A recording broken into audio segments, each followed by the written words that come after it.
Ryasuke here, salutations, and I just finished watching Arcane season 2. Saw season 1, and now I'm gonna give my overall thoughts on it. And you saw the title, you read the title, you know where I'm going with this.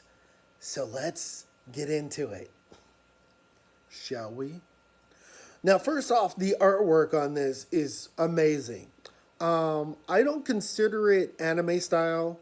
I consider it more of an alternate style, kind of like heavy metal. Now, if you're of my generation, I'm Generation X, there was this comic book called Heavy Metal, and they had different art styles, including art styles that was kind of close to, like, for example, Warhammer, right? Something like that. This, I believe it's a French company that actually did this art style with this overlay.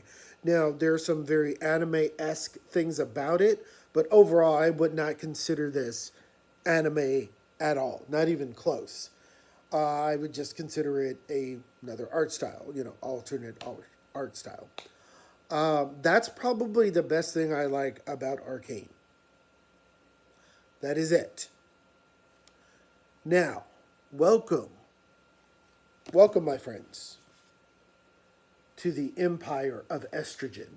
Yes, I didn't realize until like halfway through season 1 how female centric this was. And yeah, that actually started to get on my nerves a little bit. At first, I didn't have a problem with it because it was about Vi and her sister, who Powder, who becomes Jinx, who's basically the Joker. She's Joker and the Harley Quinn with the, hearing voices and that sort of thing. You know what I mean? Very psychotic, very schizophrenic, and that sort of thing. But yeah, she's basically the Joker. So we get that psychotic, psychopathic. She even killed a innocent crow who was just looking at her, and she killed it instantly. You know. But yeah, it was about those. But as you really look at the world and started looking at who makes the decisions, who are in power, who are the to keep this story going, who really matters, it is all 100% women. And you're like, well, wait a minute. What about Jace? What about Victor? Well, Victor is probably the only one other and besides Echo, those two. And like, what's that other guy, Humperdinck or whatever? But Jace gets manipulated by Mel. But you got like Mel, you got Silco's number 2, you got Silco's affection for Jinx, you got Vi, you got Caitlyn. Then you've got all the other scattered women. Like in the council itself is 80% women. Soldiers, women. Like it is force is female. The female is the future written all over this. So if you're a diehard feminist, this is for you, including lesbonic scenes, two sex scenes of women on women kissing, and one a little bit more graphic where shirts is coming off and people are going down, down, down to do the nasty. Yeah. So there you go, family friendly entertainment. No, they've never claimed to be family friendly. I get that.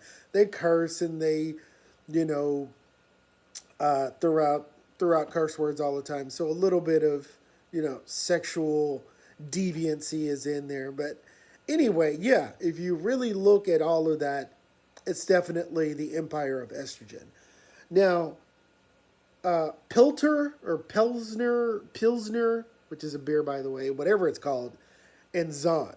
Pelter, I can't even remember the name, whatever. It's technologically advanced, but I don't understand Zahn. Is Zahn a slum and are they the workers?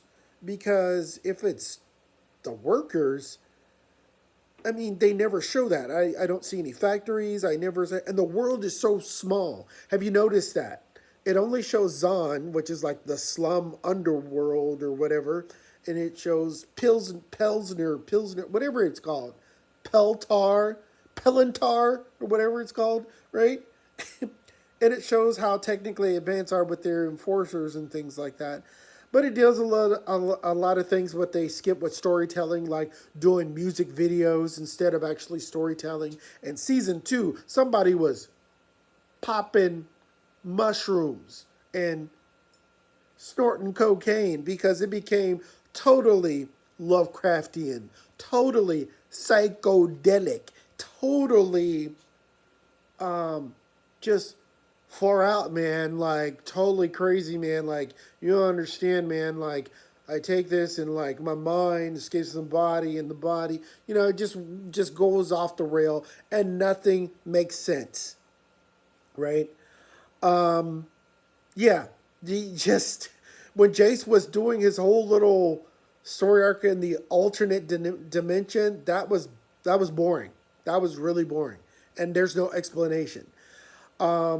The biggest thing I got from Arcane is that magic doesn't exist, but there's like technology, like almost steampunk ish, right? But then all of a sudden, towards the end of this, all these people have powers, and using runes and stuff like that, and sorcerers and man. I was like, where did all this shit come from all of a sudden? So it seemed lazy not to have that. And plus, you got like bat people who are half bat and half human, and mer people, and you don't explain that. I found that kind of weird. Like, okay, there's different life forms, and even in like a mechanical robot type of race, there was one robot who was just, I guess he's a robot, or I guess he's organic, I guess, because one of them died. But yeah, then you got the black girl magic in there, the mom. Oh my god, that's basically a dude. That's a dude. That is the most, and of course the villain of that. That is a terrible character. I mean, God, like, if you ever want a man to be a woman and a woman to be a man, there you go. That just goes into the agenda, because I think that was a man who thought it was a woman, but I don't know.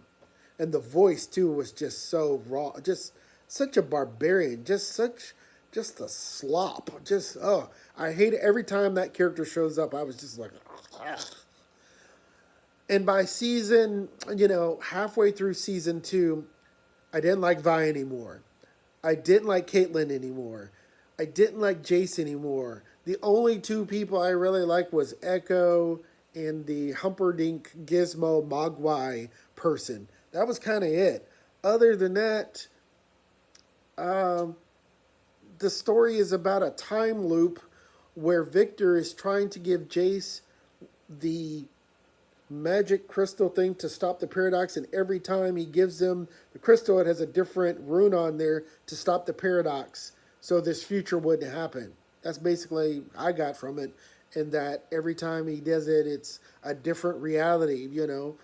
One reality is that Vi is dead, and Powder is with Echo. I mean, yeah, with Echo and their friends or whatever, and Milo is still around, and all these other things. But really good character designs. Fight sequences are okay. Some are better than others, but definitely inconsistent on power levels, fighting ability, because now Mel can fight with the seasoned warrior, and everybody else, right? Like just out of the woodwork, people can fight.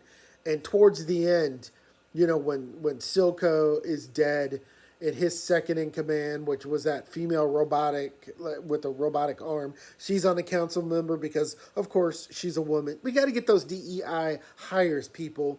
I mean, once again, watch it again, and look how important it is for women to make decisions, women to have power, women, women, women. And all the men are, even the toughest ones, have an arc where they're passive, where they're weak, where their where their masculinity is emasculated. Yeah, it is. All of them. All of them. All of them.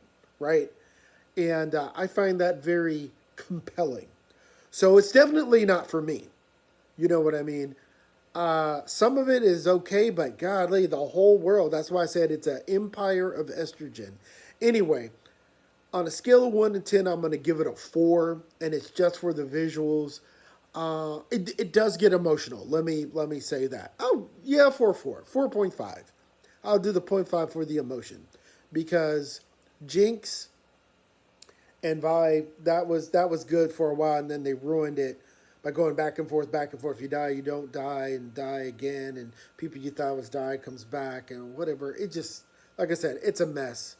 It is a mess. So anyway, thanks for checking this out. This is Ryasuke.